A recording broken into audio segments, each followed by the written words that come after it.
Bismillahirrahmanirrahim. Assalamualaikum warahmatullahi wabarakatuh. Alhamdulillah. Alhamdulillahi rabbil alamin. Wa bihi nasta'inu ala umuri dunya waddin. Asyhadu an la ilaha illallah wa asyhadu anna Muhammadan abduhu wa rasuluh. Allahumma sholli ala sayyidina Muhammad wa ala ali sayyidina Muhammad amma ba'du.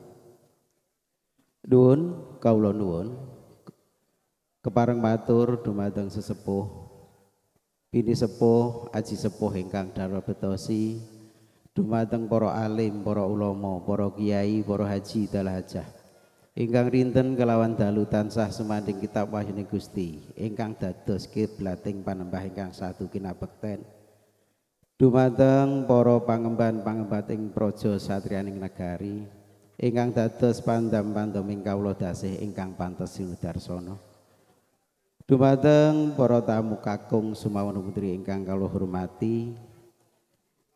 Saha dumateng para muda taruna ingkang suka ing basuki.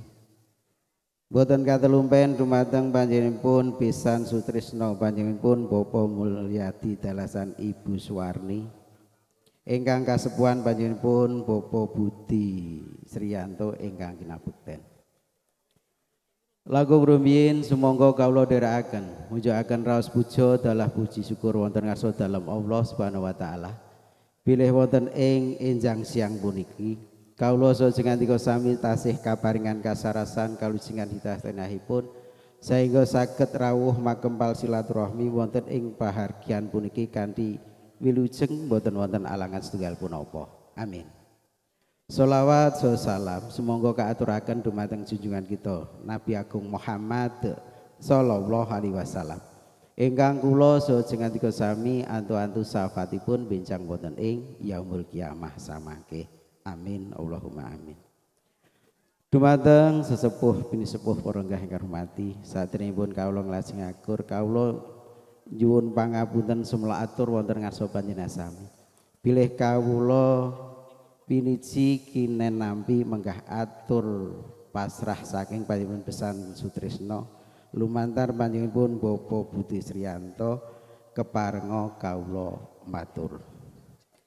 Ingkang sepindah panjenenganipun Bapak Mulyadi dalasan Ibu hangataraken salam taklim katur dumateng panjenenganipun Bapak Tugiman dalasan kulawarga wonten ing mriki kanthi atur waalaikumsalam warahmatullahi wabarakatuh.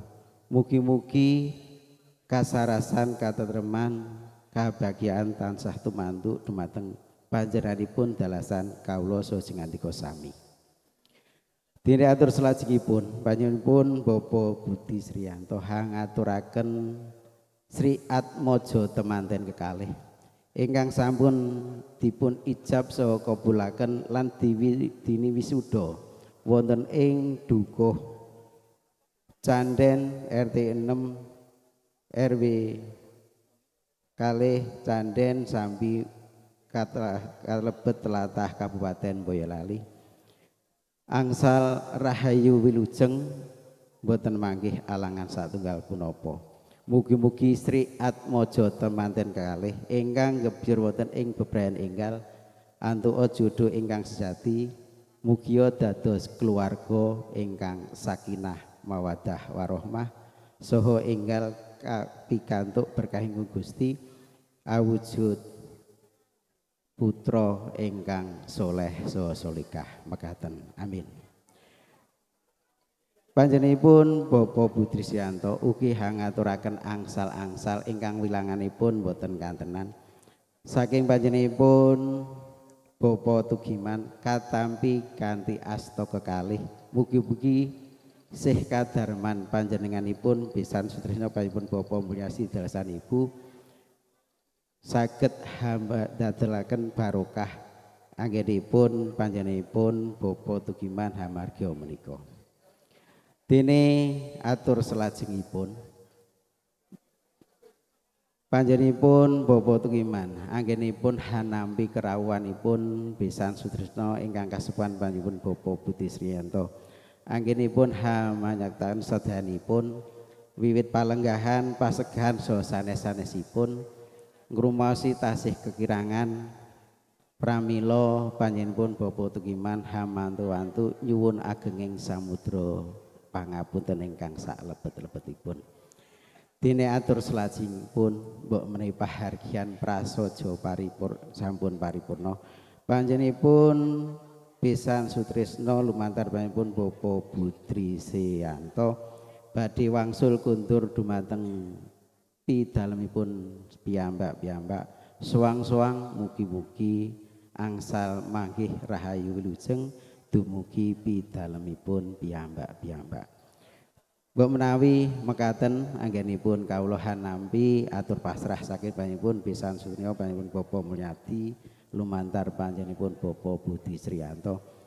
Saestu kawula ngrumaosi jubluk ing pangersan kawula tansah mawantu-wantu nyuwun ageng samudra pangaksami. Cengkap semanten saking atur kawula wal muwafiq ila aqwamit thoriq. Wassalamualaikum warahmatullahi wabarakatuh.